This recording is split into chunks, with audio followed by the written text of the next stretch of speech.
May 1945. Germany has surrendered. Allied soldiers celebrate victory across Europe. But in Bavaria, General George Patton is not celebrating. He's watching Soviet forces occupy Eastern Europe and telling anyone who will listen that the United States just defeated the wrong enemy. In conversations that would soon be intercepted by Soviet intelligence, Patton urges immediate military action against the USSR, arguing that America should strike now while armies are still mobilized. His phones are tapped, not just by Americans worried about his judgment, but by Soviet agents reporting every word to Moscow. Stalin receives detailed intelligence reports about Western discussions of turning on their Soviet ally. The question was not whether Stalin heard what Patton said, but what he believed it meant. Did these statements represent official Western policy? Were American forces preparing to rearm German prisoners and attack eastward?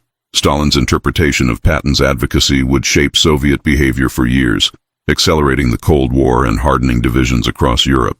This is the story of what the Soviet leadership believed was happening in the West, and how those beliefs became self-fulfilling prophecy. By late April 1945, as American and Soviet forces met at the Elbe River, George Patton had developed profound concerns about Soviet intentions that he expressed with characteristic bluntness. Unlike other Allied commanders who focused on completing Germany's defeat and planning demobilization, Patton watched Soviet behavior in occupied territories and concluded that war with the USSR was inevitable. What made his views significant was not just that he held them, but that he advocated immediate military action rather than diplomatic engagement. The most explosive statement came in a conversation with General Joseph McNarney, Eisenhower's deputy commander, in early May 1945. According to multiple witnesses who heard the exchange, Patton told McNarney that Americans would have to fight the Soviets sooner or later, and questioned why they should wait. He argued they should attack immediately while American armies were intact and positioned in Europe. Patton estimated that American forces could drive the Red Army back into Russia within 3 months, a timeline that reflected confidence in American military capability, but profound underestimation of Soviet strength. Patton went further, advocating for rearming captured German forces to assist in operations against the Soviets. This proposal was particularly inflammatory, given that Germany had just surrendered after 6 years of warfare that cost tens of millions of lives.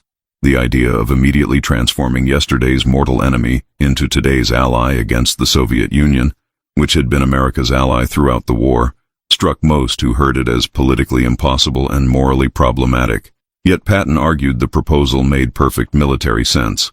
In another conversation documented by American intelligence monitoring, Patton allegedly stated he could create sufficient incidents with Soviet forces within 10 days to provoke conflict, while making it appear to be their fault. This was not strategic assessment or policy recommendation. It was a proposal for deliberate provocation that could trigger World War III. The statement alarmed Eisenhower's staff sufficiently that they intensified surveillance of Patton's communications and movements. Patton's views were not entirely isolated. Other American commanders expressed concern about Soviet behavior, particularly regarding violations of agreements about free elections in Poland and other Eastern European countries. But most officers confined their concerns to official channels and diplomatic protests. Patton was unique in advocating immediate military action and in expressing his views openly enough that they reached ears beyond American command circles. The American response was swift and calculated. Eisenhower ordered surveillance of Patton's telephones and quarters, officially due to concerns about his judgment after years of combat command, but practically to monitor what he was saying and to whom. The surveillance revealed that Patton was not merely venting frustration in private conversations. He was actively advocating concrete actions, meeting with subordinate commanders, and attempting to shape opinion within Third Army about Soviet threat and appropriate responses. What neither Patton nor most American commanders realized was that Soviet intelligence services were also monitoring these conversations. The NKVD had successfully penetrated Western command structures at multiple levels throughout the war. Signals intelligence intercepted communications. Human sources reported conversations they witnessed or heard about secondhand. By mid-May 1945, detailed reports about Patton's anti-Soviet advocacy were reaching Moscow, providing Stalin with insights into Western military discussions that would have been impossible to obtain through conventional diplomatic channels. The timing of these reports was significant. In May 1945, Allied leaders were preparing for negotiations at Potsdam about post-war arrangements. Any indication that senior American commanders were advocating immediate war against the Soviet Union would complicate those negotiations and confirm Stalin's suspicions about Western intentions. The intelligence about Patton's statements arrived in Moscow precisely when Stalin was making decisions about how aggressively to pursue Soviet interests in Eastern Europe and how much trust to place in wartime agreements with Western powers. Soviet intelligence reports about Patton included not just his statements but also assessments of how seriously to take them. The reports noted that Patton commanded Third Army, one of the most powerful American forces in Europe, and had earned reputation as America's most aggressive combat general. This gave his advocacy weight beyond what might be expected from an ordinary field commander. But the reports also noted that Eisenhower and other senior American commanders opposed Patton's proposals and were actively working to limit his influence. This created ambiguity about whether Patton's views represented broader American military thinking or merely the opinions of one outspoken general. On May 8, 1945, as people celebrated Germany's surrender, British Prime Minister Winston Churchill secretly ordered his war cabinet to develop a plan for military operations against the Soviet Union. The directive asked military planners to devise means to impose upon Russia the will of the United States and the British Empire. The resulting plan, designated Operation Unthinkable, called for invasion led by American forces and supported, controversially, by rearmed German units. Soviet intelligence obtained documents related to this planning, providing Stalin with what appeared to be confirmation that Western powers were preparing immediate military action. The intelligence about Operation Unthinkable reached Moscow through multiple channels. Soviet agents in Britain had penetrated government ministries and military headquarters. Signals intelligence intercepted communications related to the planning. By late May, Stalin possessed detailed information about British military assessments of potential operations against Soviet forces, including force requirements, timelines, and operational concepts. The intelligence was sufficiently detailed that Stalin could evaluate not just British intentions, but also Western military capability to execute such operations. What Stalin learned from this intelligence was both alarming and revealing. The British plan called for mobilizing approximately 47 divisions for initial assault, with American forces providing bulk of combat power. Most controversially, the plan specified rearming approximately 700,000 German prisoners of war held in Western occupation zones and incorporating them into invasion force. This last detail particularly concerned Soviet leadership because it suggested Western powers were already violating wartime agreements about German demilitarization. The British military assessment that accompanied Operation Unthinkable provided Stalin with insights into Western strategic thinking. British planners acknowledged that Soviet forces in Eastern Europe numbered approximately 4 million troops organized in over 160 divisions. The assessment noted frankly that achieving quick limited success would be highly unlikely, and that operations could escalate into total war with uncertain outcome. This suggested to Stalin that while some Western leaders contemplated military action, they recognized the enormous risks and challenges involved. Soviet intelligence also reported that American political and military leadership had rejected Operation Unthinkable. President Truman showed no interest in opening new front against the Soviet Union. Eisenhower opposed the concept on both military and political grounds. American public opinion demanded rapid demobilization, not continuation of warfare against different enemy. This intelligence suggested to Stalin that British proposals for immediate military action did not represent unified Western policy. But from Stalin's perspective, the mere existence of such planning revealed underlying Western hostility. Even if Operation Unthinkable was rejected, the fact that Churchill's government had devoted resources to developing detailed invasion plans indicated that some Western leaders viewed the Soviet Union as enemy rather than ally. The intelligence confirmed Stalin's suspicions that wartime cooperation was temporary expedient rather than foundation for lasting peace.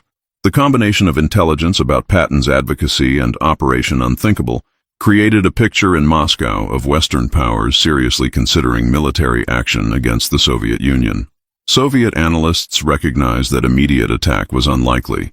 American political leadership opposed it, and logistical challenges were immense. But the intelligence suggested that war might come later if circumstances changed. Stalin needed to prepare for that possibility by consolidating Soviet control over Eastern Europe and creating defensive depth against potential Western attack. Soviet intelligence also reported discussions about whether Western forces should withdraw to demarcation lines agreed upon at Yalta or maintain positions they had reached during final weeks of fighting. American forces occupied territory approximately 150 miles beyond agreed boundaries by May 1945, holding areas that were supposed to be in Soviet occupation zone. Churchill wanted to retain this territory as bargaining chip in negotiations. Soviet analysts interpreted this as evidence that Western powers were already violating wartime agreements and positioning forces for potential military confrontation. Stalin's response to this intelligence was not immediate military mobilization or public confrontation. Instead, he used the information to justify hardline policies in Eastern Europe and to shape Soviet negotiating strategy at Potsdam. If Western powers were contemplating military action, Stalin reasoned, then the Soviet Union needed to move quickly to consolidate control over occupied territories. Free elections promised at Yalta were delayed or rigged. Non-communist political leaders were arrested or forced into exile. Soviet military forces strengthened positions in Eastern Europe rather than beginning demobilization. By June 1945, Soviet intelligence had compiled comprehensive assessments of Western military discussions about potential conflict with the USSR. These assessments, based on intercepted communications, reports from human sources, and analysis of Western military movements, shaped Stalin's understanding of Western intentions and influenced Soviet strategic decisions during the crucial early months of what would become the Cold War. What Stalin believed was happening in Western command circles mattered as much as what was actually happening, because those beliefs drove Soviet actions that made diplomatic settlement increasingly difficult. Soviet intelligence reports emphasized several key themes that reinforced Stalin's suspicions about Western intentions. First, reports detailed multiple Western commanders expressing concern about Soviet behavior in Eastern Europe, with some advocating military responses. Beyond Patton's well-documented advocacy, Soviet intelligence reported similar sentiments from other American and British officers who believed the USSR was violating wartime agreements. This suggested to Stalin that anti-Soviet sentiment within Western military leadership was widespread rather than limited to individual commanders. Second, Soviet intelligence reported that Western forces were maintaining German military units in organized form rather than immediately disbanding them as wartime agreements required. The units were disarmed, but preserving their organizational structure suggested potential for rapid remobilization. Stalin emphasized in communications with subordinates that this constituted direct violation of intergovernmental agreements. Soviet analysts interpreted maintenance of German organizational structures as preparation for potential rearmament, exactly as Operation Unthinkable proposed. Third, Soviet intelligence closely monitored Western military deployments and logistics movements during spring and summer 1945. Reports documented American units being repositioned, supply depots being established, and communications networks being maintained at levels that exceeded what would be needed for occupation duties. Soviet analysts debated whether these activities reflected continued war footing or merely bureaucratic inertia. The ambiguity created uncertainty in Moscow about Western military readiness and intentions.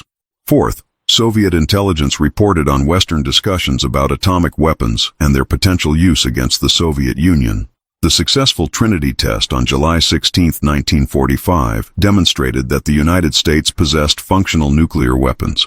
Soviet intelligence had penetrated the Manhattan Project through espionage networks, providing Stalin with technical details about weapon design and production timelines. Reports indicated that some Western military planners were already considering how nuclear weapons might be used to coerce Soviet concessions in Eastern Europe. Soviet intelligence assessments tried to distinguish between official Western policy and unauthorized advocacy by individual commanders. The reports noted that American political leadership under President Truman was focused on concluding war against Japan and beginning demobilization. Eisenhower and other senior commanders opposed immediate conflict with the Soviet Union. This suggested that Patton's advocacy and Churchill's Operation Unthinkable did not represent unified Western policy ready to be executed immediately. But Soviet analysts also emphasized that Western political and military situations could change. American demobilization would take months, during which substantial forces would remain in Europe. If political leadership changed positions or if incidents occurred that inflamed Western public opinion against the Soviet Union, military action might become more likely. Stalin needed to prepare for that possibility, rather than assuming current American reluctance to initiate conflict would persist indefinitely. Stalin's personal assessment of this intelligence reflected his characteristic paranoia and strategic calculation. He believed Western powers were fundamentally hostile to the Soviet Union, and that conflict was likely, if not inevitable. The intelligence about Patton's advocacy and Operation Unthinkable confirmed these beliefs and provided justification for hardline policies Stalin wanted to implement regardless. Whether or not Western powers were actually preparing immediate military action became almost irrelevant. Stalin behaved as if they were implementing policies that made diplomatic settlement increasingly difficult. The Soviet response combined military preparation with diplomatic maneuvering. Soviet forces in Eastern Europe remained at high readiness rather than beginning demobilization. Soviet intelligence services intensified surveillance of Western forces and command discussions. At Potsdam negotiations in July and August, Soviet diplomats took harder lines on issues ranging from German reparations to Polish borders, partly because Stalin believed Western powers would challenge Soviet positions militarily if they believed they could succeed. The tragic irony was that Soviet actions taken in response to intelligence about Western military planning actually increased likelihood of conflict. As Soviet control over Eastern Europe became more repressive, Western populations and leaders became more alarmed about Soviet intentions. This hardened Western attitudes toward the USSR and made diplomatic compromise more difficult. Stalin's belief that Western powers were preparing military action became self-fulfilling prophecy, as Soviet responses to that perceived threat created conditions that made Western military planning more serious. The intelligence Stalin received about Western discussions of military action against the Soviet Union had immediate and lasting consequences for international relations during the crucial period when post-war order was being established. Soviet interpretations of Western intentions shaped policies that would define the Cold War for decades. Understanding what Stalin believed was happening, based on intelligence reports that mixed accurate information with misinterpretation, is essential to understanding why the wartime alliance collapsed so rapidly into hostile confrontation. Soviet intelligence reporting about Patton's advocacy reached Stalin with assessments that emphasized the general's influence within American military leadership. Reports noted that Patton commanded Third Army, one of the most powerful American forces in Europe, and had earned reputation as America's most aggressive and successful combat commander. Soviet military analysts who had studied American operations recognized that Patton understood mobile warfare at sophisticated level. This made his advocacy for immediate action against the USSR more concerning than it might have been coming from less capable commander. Stalin's personal reaction to intelligence about Patton mixed wariness about his advocacy with professional respect for his military accomplishments. According to accounts from Soviet military officers who attended meetings where Stalin discussed Western commanders, the Soviet leader commented that none of the senior Red Army commanders were comparable to Patton regarding armored and mechanized warfare. This assessment reflected Stalin's pragmatic evaluation of military capability separate from political orientation. It also revealed Stalin's concern that potential conflict with Western powers would involve facing commanders who possessed genuine tactical and operational skill. This professional assessment created interesting dynamic in Soviet strategic thinking. Stalin and his military advisors recognized that dismissing Western military capability would be a dangerous mistake. American forces might be smaller than Soviet armies in Europe, but they possessed technological advantages and were led by commanders like Patton, who understood modern warfare. Soviet war plans developed during 1945 and 1946 had to account for Western forces commanded by capable officers, not assume that Soviet numerical superiority would guarantee victory. Soviet intelligence also reported on American and British military capabilities in ways that complicated simple assessments of relative strength. Reports documented American advantages in strategic bombing, logistics, and industrial production. Intelligence about atomic weapons development revealed that the United States possessed weapons of unprecedented destructive power, against which the Soviet Union had no defense. While Soviet conventional forces outnumbered Western forces in Europe, the overall military balance was more complex than simple division counts suggested. Stalin used intelligence about Western military discussions to justify policies he wanted to implement, regardless of immediate Western threat.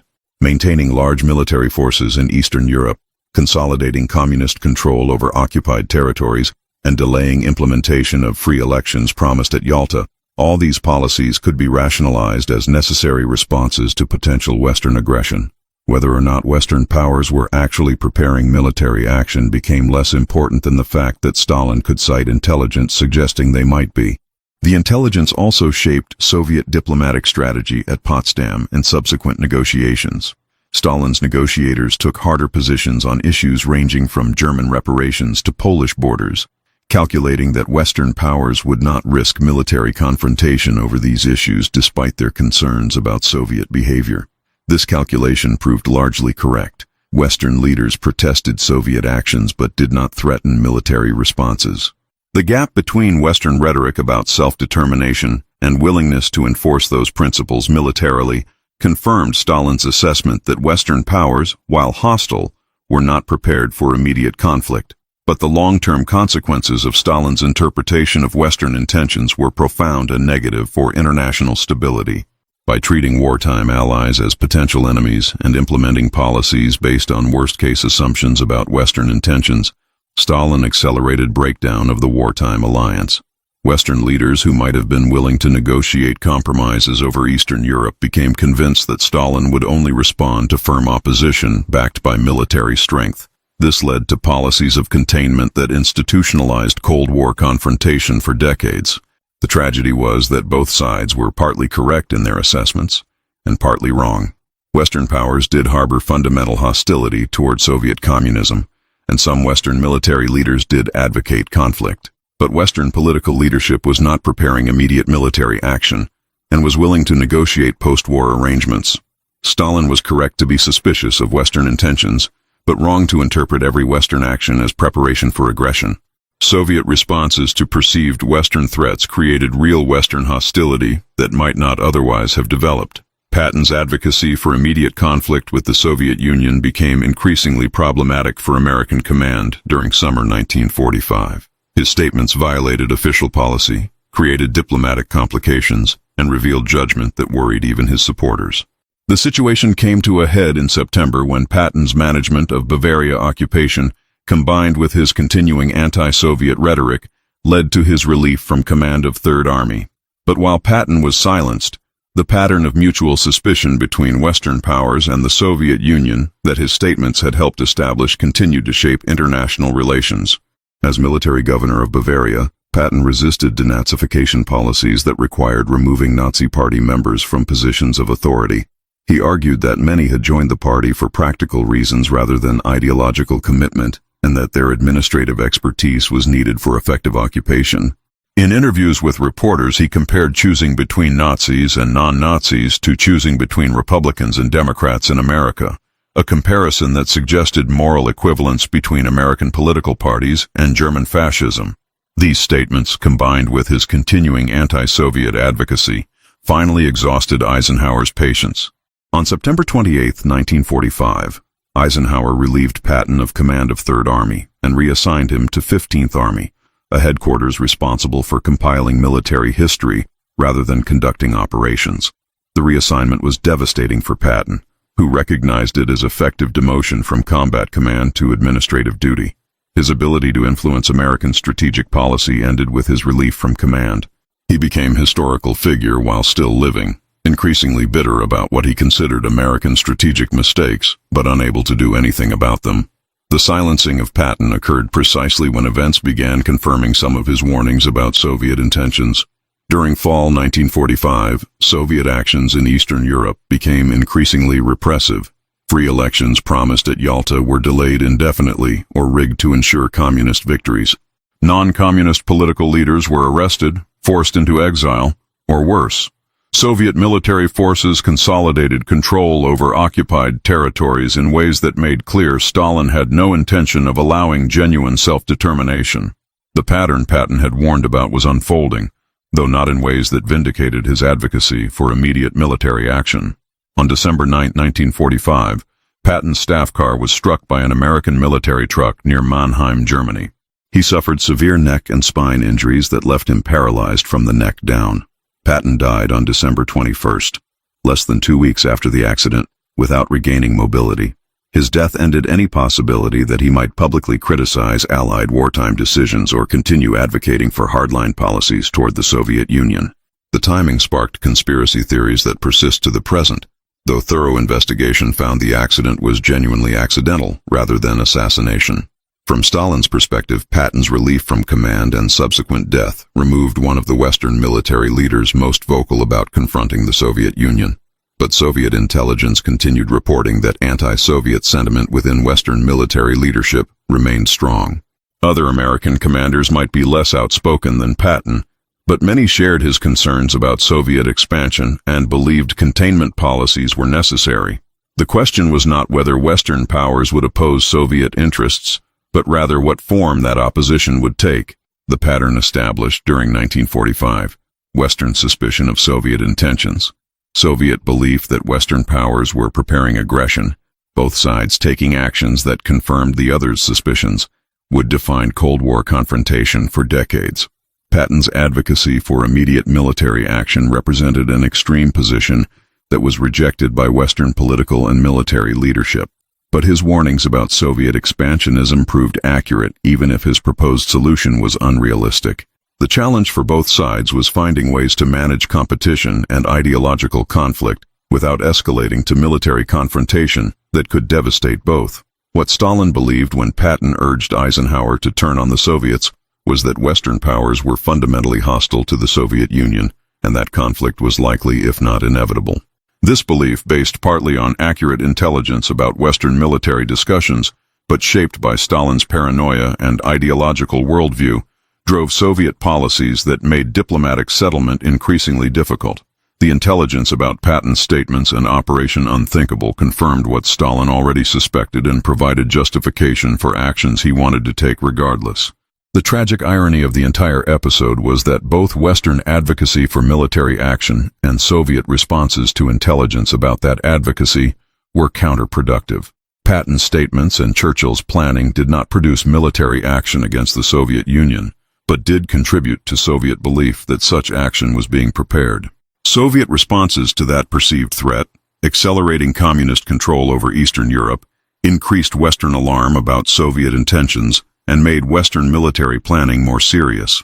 Neither side trusted the other, and neither side's actions during this crucial period built foundation for post-war cooperation that might have prevented Cold War from becoming a defining feature of international relations for half a century.